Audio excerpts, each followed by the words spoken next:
Hello friends, आज की video में हम अगले क्वेश्चन करेंगे। सीबीएसई स्टैंडर्ड मैथ्स जो 2025 थे। 10 क्वेश्चन हमने पिछली वीडियो में कवर किए थे। अब हम 11th क्वेश्चन करेंगे। हमें क्या दिया हुआ है कि सम दिया हुआ एम टर्म्स का एपी की, तो हमें एस एम की वैल्यू गिवन है, वो हमारे पास है 2m² + 3m। Then it's second term, आपने सेकेंड टर्म बतानी है कि सेकेंड टर्म इनमें से कौन सी होगी। अब हम क्या करेंगे, इसकी हेल्प से हम सेकंड टर्म ढूंढेंगे। अगर हम m की जगह 1 पुट करेंगे तो हमारे पास फर्स्ट टर्म आएगी। फर्स्ट टर्म का सम मतलब फर्स्ट टर्म कैसे निकलेगी, a1 m की जगह हम 1 पुट करेंगे, 2 1² + 3 × 1 2 + 3, फर्स्ट टर्म हमारे पास आ गई 5। अगर हम m की जगह 2 पुट करेंगे तो हमारे पास दो टर्म्स का सम आएगा, फर्स्ट टर्म और सेकंड टर्म। s2 m की जगह 2 पुट किया तो a1 + a2 की वैल्यू आ जाएगी। वो हमारे पास कैसे आएगी, 2 m की जगह हमने 2 पुट कर देना है, 3 × 2 2 to the 4 4 to the 8 + 6।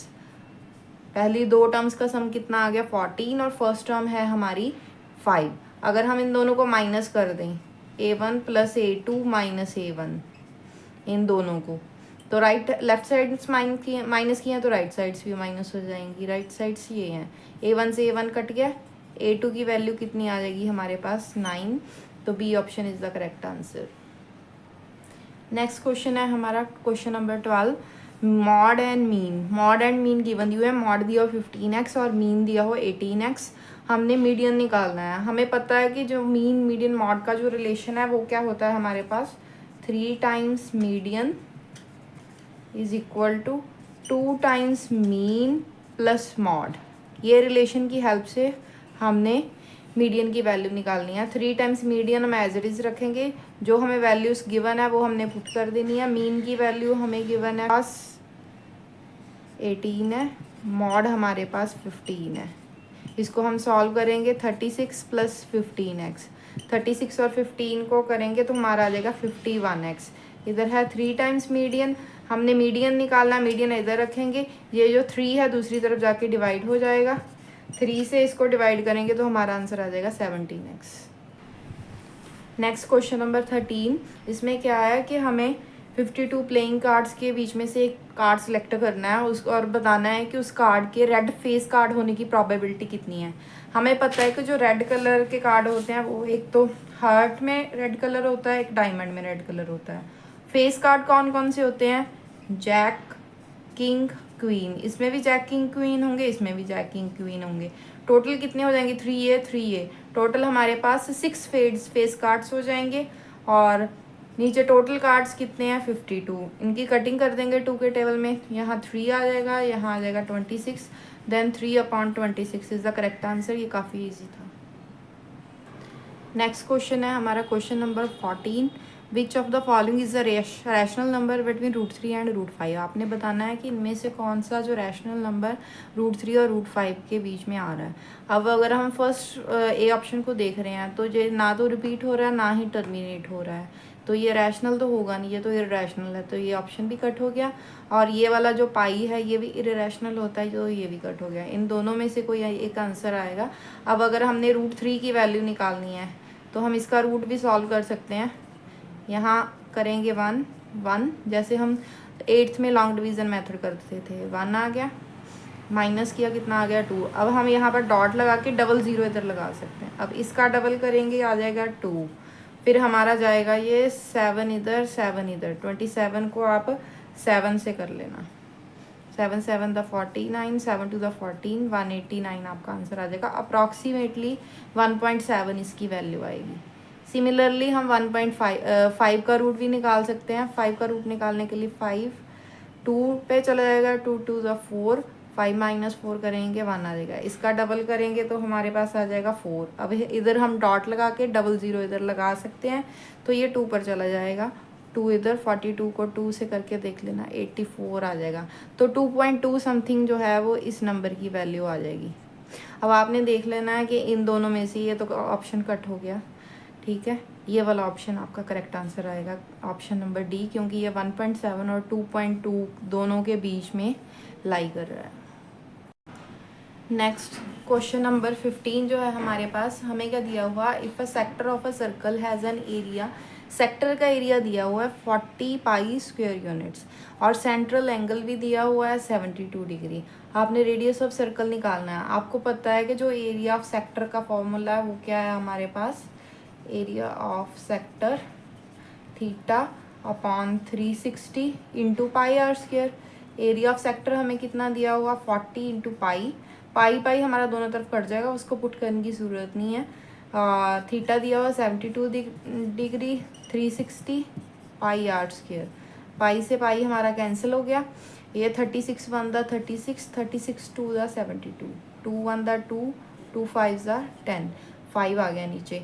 ये 5 जो नीचे है इसको हम इधर क्रॉस कर देंगे। 40 into 5 is equal to r square. It means हमारे पास जो आर स्क्वायर की वैल्यू आएगी वो आ जाएगी 200। इसको स्क्वायर को हम दूसरी तरफ लेकर जाएंगे तो रूट बन जाएगा। इसको हम लिख सकते हैं 100 इंटू 2, क्योंकि 100 का रूट हमें पता है। 100 का रूट क्या होता है, 10, 10 रूट 2 हमारा करेक्ट आंसर आ जाएगा। तो D option is the correct answer. Next question है हमारा, हमें एक फिगर दिया हुआ है, सर्कल वाला क्वेश्चन है ये, सर्कल चैप्टर का।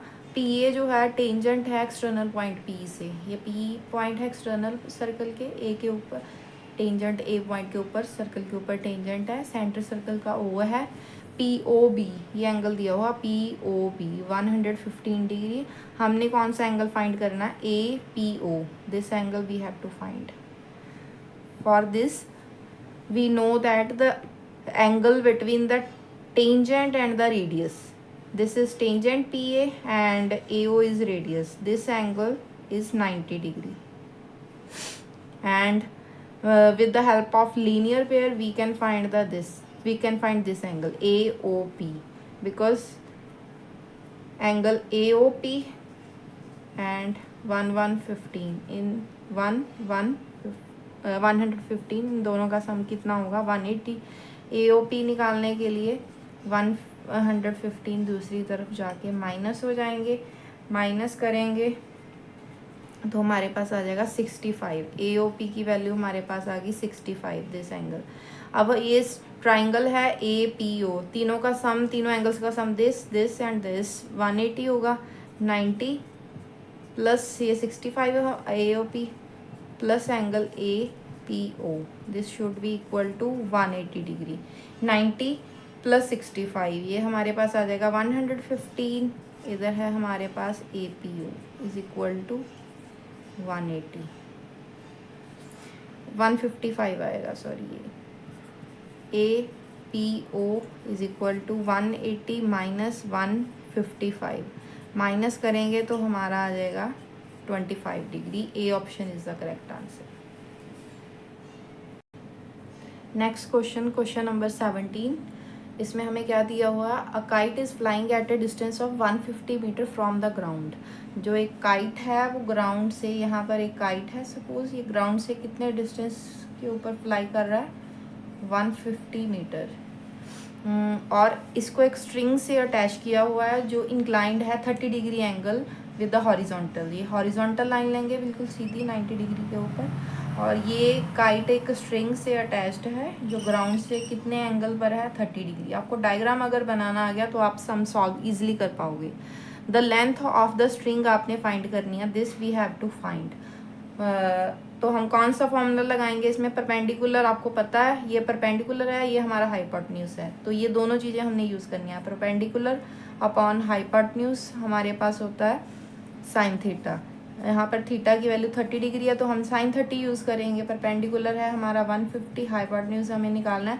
साइन 30 की वैल्यू होती है 1/2, ये इधर चला जाएगा, ये इधर चला जाएगा। एच की वैल्यू आ जाएगी 300, 150 का डबल, तो 300 मीटर जो है वो स्ट्रिंग की लेंथ आ जाएगी। This is the correct answer. Next question है क्वेश्चन नंबर 18, एक पीस ऑफ वायर है 20 सेंटीमीटर लॉन्ग है, इसको हमने बेंट किया in the form of an arc. ये जो सर्कल बना है हमारा, इस सर्कल का जो रेडियस है वो हमें गिवन है, वो है 60/π सेंटीमीटर। तो हम क्या करेंगे, हम आर्क ऑफ सर्कल का फॉर्मूला लगाएंगे, लेंथ ऑफ आर्क का। लेंथ ऑफ आर्क क्या होता है हमारा, theta upon 360 into 2πr। Length of arc कितनी होगी, जितनी ये वायर गिवन थी हमको वो होगी 20। थीटा हमने फाइंड करना है अपॉन 360 2 पाई, और रेडियस की वैल्यू हमारे पास है 60 अपॉन पाई। पाई से पाई हमारा कट जाएगा, 2 यहाँ पर आ जाएगा 180, 2 और 360 को कट किया, 0 से 0 कट गया, 6 1 द 6, 6 3 द 18। हमारे पास क्या बचा इधर 20, दूसरी तरफ हमारे पास थीटा अपॉन 3। थीटा हमने निकालना है तो 20 इंटू 3 हो जाएगा, थीटा की वैल्यू हमारे पास आ जाएगी 60 degree. Then B option is the correct answer. Next question है हमारा क्वेश्चन नंबर 19, असर्शन रीजन है। असर्शन क्या है हमारे पास, the probability of selecting a number at random from the numbers 1 to 20 is 1। अगर आपने 1 to 20 तक आपको नंबर्स दिए हुए हैं, उनमें से आपने कोई एक नंबर निकालना है, तो वो एक नंबर निकालने की प्रोबेबिलिटी उन्होंने कहा है कि 1 ही है। आपने कोई भी नंबर निकालना है तो प्रोबेबिलिटी 1 ही आएगी, क्योंकि 1 to 20 तक नंबर्स ही तो गिवन है। अगर हमारे पास होता इवन नंबर तो इवन नंबर देख लेने थे हमने, 1 to 20 तक 10 इवन नंबर आने थे, तो 10 अपॉन 20 आ नहीं था। उन्होंने कोई भी नंबर किया है तो कोई भी नंबर तो आ ही जाएगा, तो ये तो श्योर इवेंट है। श्योर इवेंट की प्रोबेबिलिटी कितनी होती है, 1। यहाँ पर रीजन में भी वही बताया हुआ है, फॉर एनी इवेंट ई, अगर PE 1 है then E is called sure event. यहाँ पर ये श्योर इवेंट है, क्योंकि नंबर 1 से 20 तक आपने नंबर ही निकालना है, तो एक नंबर तो सिलेक्ट हो ही जाना है, तो श्योर इवेंट है तो उसकी प्रोबेबिलिटी 1 है इस वजह से। तो ये रीज़न जो है इसकी करेक्ट एक्सप्लेनेशन है, ये दोनों ट्रू हैं। तो A एंड R दोनों ट्रू हैं, A and R both are true, both are true and R is correct explanation of A। therefore A option जो आपको गिवन होगा वो करेक्ट आंसर होगा। नेक्स्ट क्वेश्चन है हमारा क्वेश्चन नंबर 20, लास्ट क्वेश्चन है। असर्शन दिया हुआ है, if we join 2 hemisphere of same radius. 2 hemisphere हैं हमारे पास, सेम रेडियस के हैं, एक ये हो सकता है, दूसरा अगर हम इन्वर्टेड बनाएं तो ये ले लेंगे, दोनों का रेडियस सेम है। इसका अगर R है तो इसका भी क्या होगा, रेडियस R होगा। और इनको आपने अलॉन्ग द बेस ज्वाइन करना है, बेस को बेस के साथ अगर ज्वाइन करेंगे then we get a sphere. इन दोनों को मिला देंगे तो ऑब्वियसली स्फीयर मिलेगा। This is true, assertion is true. Reason हमारे पास क्या है, total surface area of sphere of radius R is 3πr²। ये तो रॉन्ग है, क्योंकि टोटल सरफेस एरिया जो होता है वो होता है 4πr² स्फीयर का। अगर यहाँ पर हेमिस्फीयर होता तो 3πr² आना था, अब यहाँ पर स्फीयर लिखा हुआ तो ये तो गलत है। Then assertion is true, reason is false. तो C ऑप्शन जो है वो आपका करेक्ट आंसर रहेगा। Thanks for watching. If you like the video then please like, share and subscribe. Thank you so much.